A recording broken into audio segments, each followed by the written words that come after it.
Imagine waking up in May 1997. The internet is still a mystery to most of the world. Most people have never ordered anything online. The concept of e-commerce sounds like science fiction. Google doesn't exist yet. Information is still found in physical books and encyclopedias. Facebook won't be created for another 7 years. We are in the dawn of a digital revolution. And in a small garage in Bellevue, a tiny online bookstore is preparing to sell shares to the public.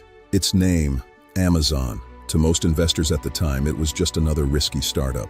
No one knows it yet, but one simple investment is about to change the world forever. One simple investment is about to become one of the greatest wealth-building opportunities in modern history. The question is, what if you had invested just $1,000? This is the story of that decision. In 1997, Amazon wasn't the global empire we know today. It was a humble operation. It sold books, only books. The inventory was kept on makeshift shelves. The company had no profits. It was losing money at an alarming rate. Many experts were skeptical. Many experts believed the internet was nothing more than a passing trend that would soon fade away. Wall Street analysts openly questioned whether Amazon would survive the next year. They called it Amazon.toast. Some investors laughed. Others ignored it completely, focusing on traditional retail giants instead. After all, who would buy books online when bookstores were everywhere, offering a physical experience? But one man believed the internet would change shopping forever. His name was Jeff Bezos. His vision wasn't to build the world's biggest bookstore. It was to build the world's biggest store. Period. Let's imagine you invested exactly $1,000 in Amazon's initial public offering on that May morning. You didn't need to be a genius. You didn't need to have insider information from the board. You just needed to believe in the future. To believe that the internet was more than a fad. At first, nothing exciting happened. The stock moved up slightly, then down. It was a roller coaster. The stock moved up, then down, then up again. For 3 years, it was a test of nerves. Friends told you to sell. Financial news called internet companies dangerous gambles for fools. And then, the dot-com bubble arrived. The era of irrational exuberance was about to end. Between 2000 and 2002, technology stocks collapsed. The entire sector was in a freefall. Amazon's stock price fell dramatically, more than 90% from its peak. A massacre. Imagine watching your $1,000 investment lose almost all its value. Most people would have panicked. Many investors sold their shares for pennies on the dollar. They couldn't take the fear anymore. Some believed Amazon would disappear forever, joining the graveyard of dot-com failures. But behind the scenes, Amazon kept building. They weren't checking the stock price. They were working. New warehouses, better technology, faster delivery. The infrastructure of the future was being laid. The company wasn't focused on today's stock price. It was focused on tomorrow's customers and their needs. Years passed, the dust settled, and the survivors began to thrive in the new digital landscape. Amazon expanded beyond books, electronics, groceries, cloud computing, streaming, everything. What once looked like a risky online bookstore became one of the most influential companies on earth. The lesson wasn't that Amazon never struggled. It struggled constantly. It faced failure after failure. The lesson was that long-term vision often outlasts short-term fear. It's about seeing what others don't. Now imagine holding that investment, not for months, but for decades, through the highs and the lows. The biggest gains didn't happen overnight. They came from the quiet power of compounding and growth. They came from staying invested while the company continued growing, even when it wasn't popular to do so. Many people spend years searching for the perfect investment, chasing the next big thing every month. But history often rewards something much simpler: patience, discipline, and the willingness to think long-term. Bezos famously keeps a day-one culture alive, the idea that we are always at the beginning of our potential. He believes that day two is stasis, followed by irrelevance, followed by an excruciating, painful decline. That philosophy led to the Kindle. It led to AWS. It led to Alexa. Innovation was the company's only shield. Every new idea was a risk. Every pivot was a gamble. But they were gambles backed by a long-term vision.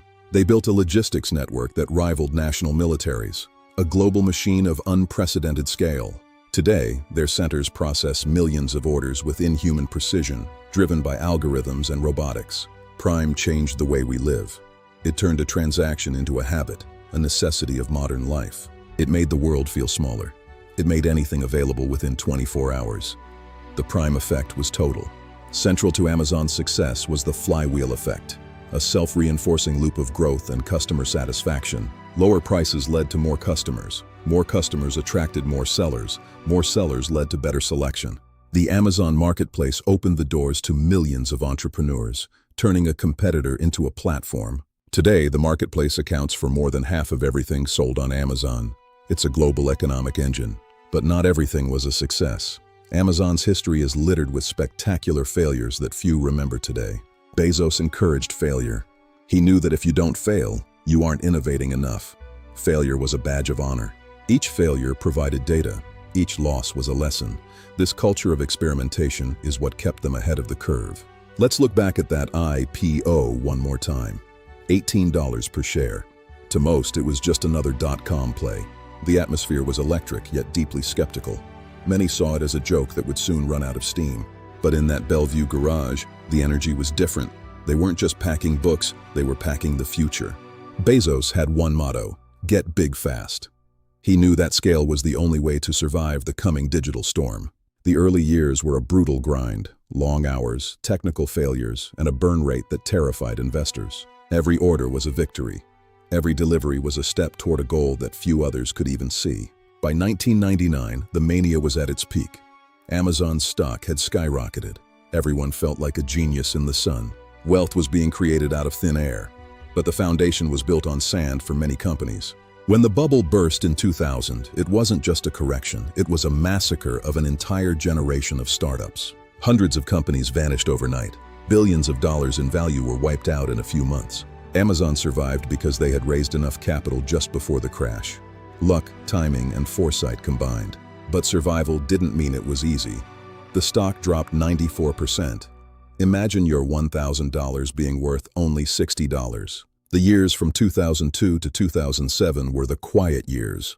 Amazon wasn't in the headlines for its stock price anymore. It was in the news for its new ideas. It was building the next decade while the world was looking elsewhere. Holding a stock through a 90% drop requires more than luck. It requires a level of discipline that few possess. Investing is as much about psychology as it is about math. It's the battle between your fear and your future. Many sold. Many regretted it. The story of Amazon is as much a story of those who walked away as those who stayed. They saw the risk, but they couldn't see the opportunity hidden within it. Fear is a powerful advisor. Could anyone have predicted Amazon's incredible journey with certainty? No. Investing involves uncertainty. Always. Forever. Unpredictability. There are no guarantees in this game. That's what makes stories like this so remarkable and rare. A true outlier of history. The real lesson isn't about finding the next Amazon. It's about finding the courage to stay the course and believe. Sometimes the biggest opportunities arrive looking like risk.